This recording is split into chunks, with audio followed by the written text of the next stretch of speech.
This video is going to be about how to run Facebook ads or Instagram ads. The concept is the same, and how to think about music marketing for your music. There's if you've run Instagram or Facebook ads and you just felt like you spent money and it's gone and nothing really happened, you're probably like a lot of people that spend a lot of money on Facebook.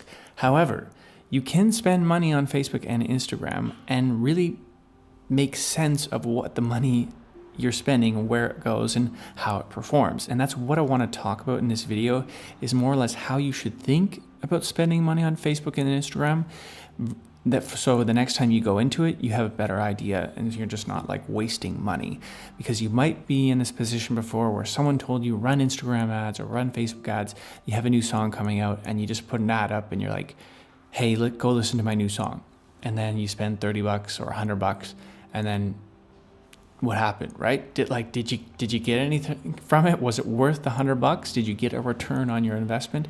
That's what you need to be thinking about. So let's get into that topic right now. I'm Charles Klain, singer-songwriter and producer. And if you're an indie musician, you're making music and trying to get that music heard, then please feel free to subscribe, because that's what this channel is all about. The focus of this video is actually going to be using Facebook on our desktop app. The best way to think about running ads is to build a fan base, an audience by paying for it with ads, and then slowly over time you'll be able to grow a specific audience that then you can build off from, and then you can also run campaigns from this audience. So the idea is not just to go and spend money and never hear from the people that click on your ads again. So the idea is you need to invest money to build an audience, an actual segment of people that Facebook can give to you. And then you use this as like your home base of people you want to retarget in the future. And then once that's solid of the people that really like your music, then you can build off that and grow your reach that way. So it's not just about like targeting people in Canada age 18 to 24 who like pop music. Then you show the ad to them and then it's over. No, that's not the right way to do ads. If you're going to just continue doing that per release, you're just going to be wasting money. So how we're specifically going to do this is when you create a new campaign on Facebook, so we're coming from it like we've never done this before. We're going to want to do a reach campaign or a brand awareness campaign. It doesn't really matter. These are more or less the same because they're in the awareness category.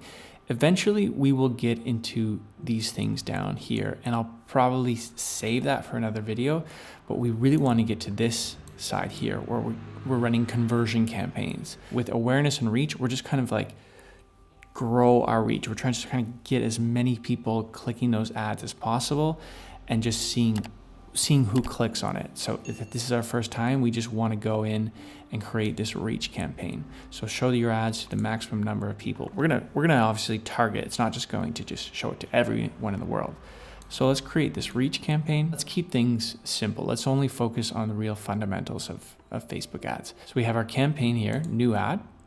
We can click that and we can change details. So this is actually, maybe I'll just say campaign name. Oh boy, spell right. Then we have, under the campaign name, we have our ad set. The ad set is who we're targeting. I'll just say who we are targeting, as just to give you an idea of what the actual ad set is. Okay, so you have to have a Facebook page. So you have your Facebook page there. This is where you set your budget. So depending on your budget, you would put it there. And the more money you spend, the more clicks you're going to get. Doesn't necessarily mean the better return you're going to get, but the more money you spend, the higher the reach you'll get. You can see your estimated reach on the side here. In targeting, you want to try to be as specific as possible. Like you can see the potential reach here on the side. It says 26 million people. That's just way too big. Try to think of who your listeners are and put their details in this section. So where do they live? What country? What city? What area in the city? You can get down to a kilometer radius from a specific pinpoint location. So use that to your advantage. Narrow down on the age bracket, the gender, and here where we can get a bit deeper, detailed targeting. So do they like Depop? Let's just see here. Should be something here. Yeah, indie pop. So, okay, let's say they like indie pop. Who are famous artists that sound like you? Maybe Ed Sheeran. Maybe it's Taylor Swift. So you would go and put that information in there and try to get down to a number that isn't so big. Like you can see, it's now we're at 1.2 million. You want this green thing to be in the middle. The more specific, the better. But you don't want to be too specific or it just won't be enough people for Facebook to run your ad in front of. And then you can go in and edit the placements here. This is where if we choose we want to actually edit the placement, Facebook shows their ads across Instagram as well. So if we only want our ads in Instagram stories, here's where we would click off the feeds and only choose Instagram and Facebook stories, for example. We can also take our ads if we don't want it to show up in Messenger, for example, or if we don't want it to show up in the in-stream video. Okay, optimization and delivery, we can ignore that. We'll go next, and now we can see we're a level down. We create our ad. So this is our ad. Now Facebook has just auto-generated this from my Facebook page. I wouldn't use this stock ads they're giving you. It makes it easy and seems nice, but what I would recommend is make a video and make the video the same dimensions of where your ad is going. So if it's only on Instagram stories, for example, make sure your ad is the Instagram stories dimension. You would remove this one and then you would say add media, make it on your phone and then upload it here by going to add video and you can upload it to Facebook. Then you have to add your text. You have to add a website URL. Where are you sending the traffic to, right? So I'm going to save the pixel for a later video when we talk about conversion campaigns. After we publish, our ad will go out based on our budget and how long we want to run for. And we'll start to see people click on it. We'll start to see the audience from our target audience, who's clicking on it. Is it like only men that are 20 years old? Is it only women who are 30 years old? We'll start to see who's interested in our music. And because we want to grow that audience, because we have a video ad, we can make a new ad that only goes to the people that have watched our ad video. So we have an Instagram story ad here.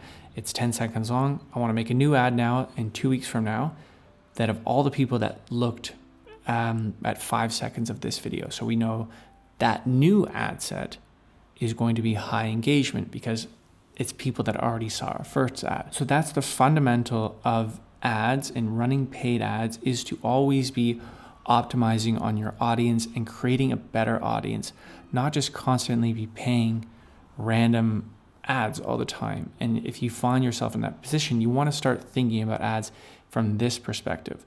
So the first time you ever spend money on ads, you're going to have to do it a bit random because you don't know who you should spend your money on. But over time, you should be constantly optimizing where you should be spending your money, because you want to start to see who's engaging in your ads. And then you want to start retargeting those people, but also people that are like those people. These are actually called lookalike audiences, where you can do this. Facebook helps you do this. And then we get really deep into running conversion campaigns and tracking custom email IDs when we start collecting emails. And then we'll know when we eventually start spending money that we'll get a return on our investment based on where we're sending people.